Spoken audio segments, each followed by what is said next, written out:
تیسری طاقت قوہ ادراک. یہ بہت ہی طاقتور ترین قوہ ہے جو اللہ نے انسان کو دیا. قوہ ادراک یعنی فکر کی طاقت. قوہ ادراک یعنی وہم کی طاقت. اگر یہ قوہ ادراک حد سے زیادہ آگے نکل جائے تو بھی نقصان, اس کو جربزہ بولتے ہیں. کم ہو جائے اسے حمق بولتے ہیں, حماقت. الذین یتفکرون فی خلق السماوات والارض. لیکن اگر یہ فکر میاں نرو رہے, مثال دے کے سمجھاؤں گا. پہلے جو ویسٹرن ورلڈ ہے, کرسچنز ہیں, وہ یا افراط میں رہے ہیں ہمیشہ یا تفریط میں رہے. بہت 18ویں صدی میں آپ چلے جائیں تو کہتے تھے کیونکہ حضرت عیسیٰ نے شادی نہیں کی لہٰذا ہم شادی نہیں کریں گے. مطلب شہوت کا کمپلیٹلی انکار. جب آپ اللہ کی میتھمیٹک کے حساب سے نہیں چلو گے نا تو معاشرے میں تباہی پیدا ہو جاتی ہے.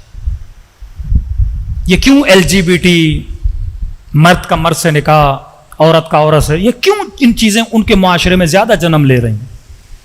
کیونکہ جب شہوت کا انکار کیا تو ان کے کلیسا میں, ان کے چرچز میں جتنے ان کے پادری تھے وہ ہم جنس بن گئے. لواط کے کیسز ان کے زیادہ آنے لگے.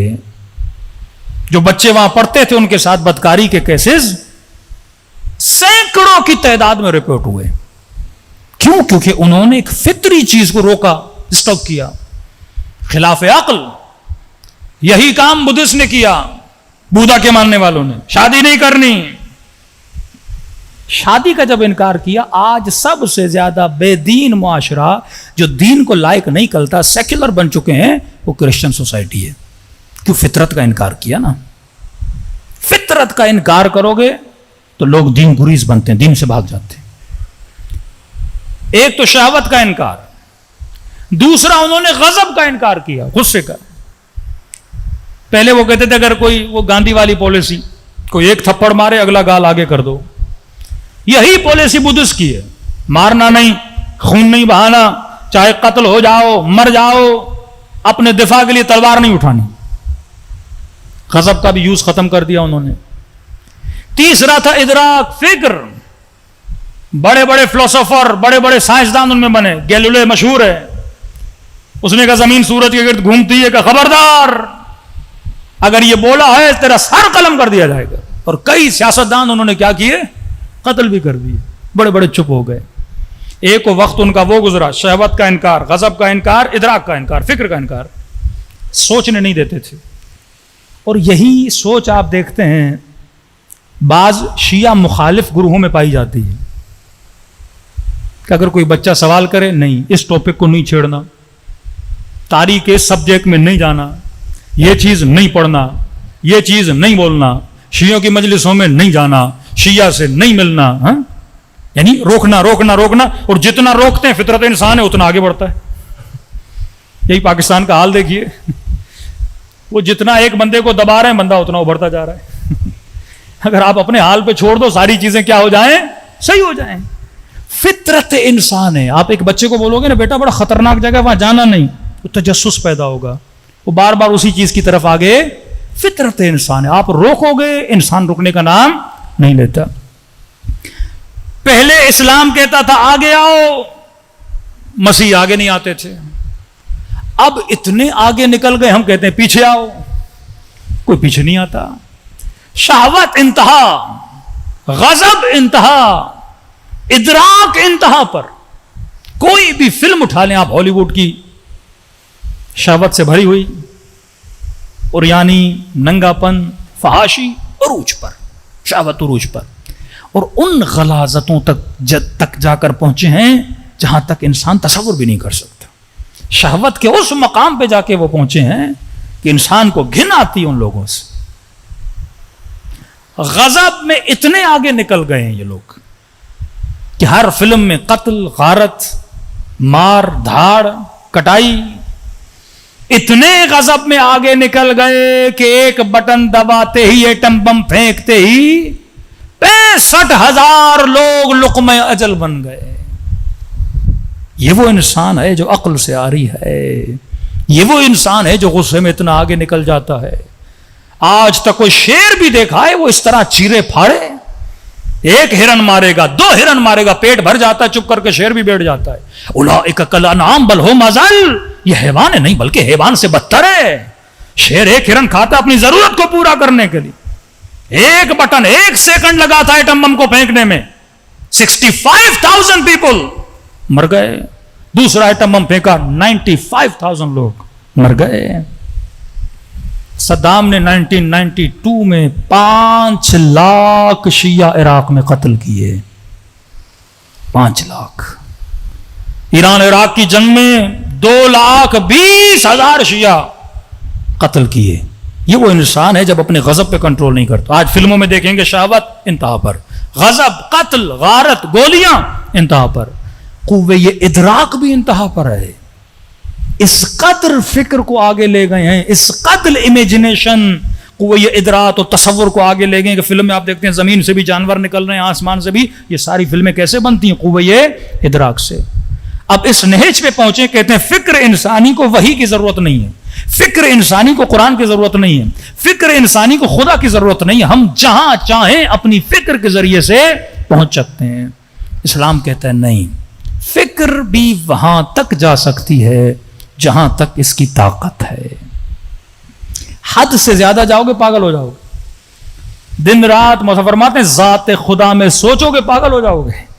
تم ذات خدا کو سوچ نہیں سکتے، ذات خدا کو اپنی فکر میں جمع نہیں کر سکتے. تو فکر نے بھی کہیں نہ کہیں وحی پروردگار عالم کی مدد لینی ہوتی ہے. فکر بتنہائی درجات کو، بلندیوں کو نہیں چھو سکتی جب تک یہ فکر کنیکٹڈ نہ ہو وحی پروردگار عالم سے. تو فکر کو قرآن سے ہم نے منسلک کرنا ہے، اور یہ قرآن گائیڈنس دے گا کہ ہم نے فکر کی پرواز کو کہاں تک لے جانا ہے، غصے کو کہاں تک لے جانا ہے، شہوتوں کو کہاں تک لے جانا ہے، شکم پرستی کو کہاں تک لے جانا ہے، اپنے اعضاء کو کنٹرول کیسے کرنا ہے. کیونکہ کنٹرول کرنے کی ذمہ داری کس کی ہے؟ عقل کی ہے. اب شیطان کیا کرتا ہے؟ شیطان انسان کے وہم کو استعمال کرتا ہے. یہ بات یاد رکھیے، شیطان ان طاقتوں کا دشمن نہیں ہے. کمال شیطان یہ ہے، شیطان اصول کا انکار نہیں کرتا. مثال دے رہا ہوں کہ ہر انسان حسن کو پسند کرتا ہے، انسان کو حسن اچھا لگتا ہے. شیطان حسن کا انکار نہیں کر سکتا. شیطان آپ کو محو حسن کر دے گا. پیسہ کس کو برا لگتا ہے؟ مال کس کو برا لگتا ہے؟ نہ ہی اہل بیت نے کہا کہ مال برا ہے، نہ ہی علی ابن ابی طالب نے کہا کہ پیسہ برا، نہ رسول خدا نے کہا پیسہ برا ہے، نہ شیطان کہتا ہے پیسہ برا ہے. شیطان آپ کو محو مال کر دیتا ہے، یعنی آپ کے ذہن کو اتنا مگن کر دیتا ہے اس مال میں کہ مال کے علاوہ آپ کو کچھ یاد رہتا ہی نہیں ہے. ایک مثال دوں تاکہ جوان بھی سمجھ جائیں. دیکھیے پھول خوبصورت ہے گلاب کا، ہر کسی کو اچھا لگتا ہے، لیکن کیا یہ عقل مندی ہے بندہ 24 گھنٹہ اس پھول کو دیکھتا رہے؟ یہ حماقت ہے. کہتے ہیں وہ بے وقوف لوگ ہوتے ہیں جو دنیا کے حسن میں گم ہو جاتے ہیں. حسن کو دیکھ کر خالق حسن تک پہنچنا یہ عقل مند کا کام ہے. ریفرنس دو پروردگار عالم کی طرف، سورس بناؤ پروردگار عالم کی طرف. حسین چہرہ دیکھا، حسین منظر دے، فوراً کہو سبحان اللہ، کتنا احسن الخالقین ہے جس نے اتنی حسین کائنات بنائی ہے. لیکن لوگ مچھلیوں میں گم ہو جاتے ہیں، پھولوں میں گم ہو جاتے ہیں، منظروں میں گم ہو جاتے ہیں، لوگوں کے چہروں میں گم ہو جاتے ہیں. بھائی دیکھتے دیکھتے دیکھتے کتنا دیکھو گے؟ بالآخر تو میک اپ اتر جائے گا، حسن ختم ہو جائے گا، بالآخر تو جوانی ڈھل جائے گی، بڑھاپا آ جائے گا. تو عقل مند کیا ہے؟ اس حسن سے اللہ کے حسن تک پہنچتا ہے. طاقت میں محو نہیں ہوتا. پرویز مشرف بولتے تھے نا کہ یہ وردی میری چمڑی ہے. یہ وردی کوئی چمڑی ہوتی ہے؟ نہانے جاؤ گے تو اتارو گے نا، بالآخر تو اتر جائے گی. لیکن اتنا قدرت میں بندہ محو ہو جائے کہ بولے بس یہ طاقت مجھ سے کبھی جانی نہیں ہے، یہ حکومت تو ہمیشہ میرے پاس رہے، یہ تخت تو ہمیشہ میرے.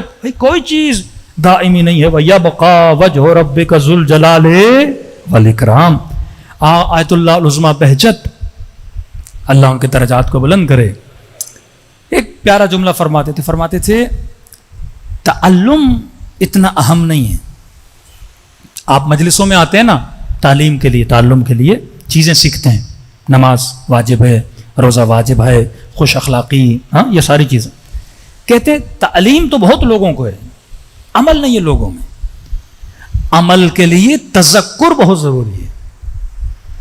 کہتے ہیں خود کو تذکر دیا کر، خود کو بار بار بار بار بار بار. خدا نہ خواستہ جھوٹ بولا ہے، خود کو بار بار بولا کر، اے بندے خدا تو نے اتنا بڑا گناہ کر دیا، تو نے اللہ کے دربار میں جھوٹ بولا، تو نے اتنا بول تاکہ تیرے وجود کو اس کی کیا ہو جائے، عادت ہو جائے.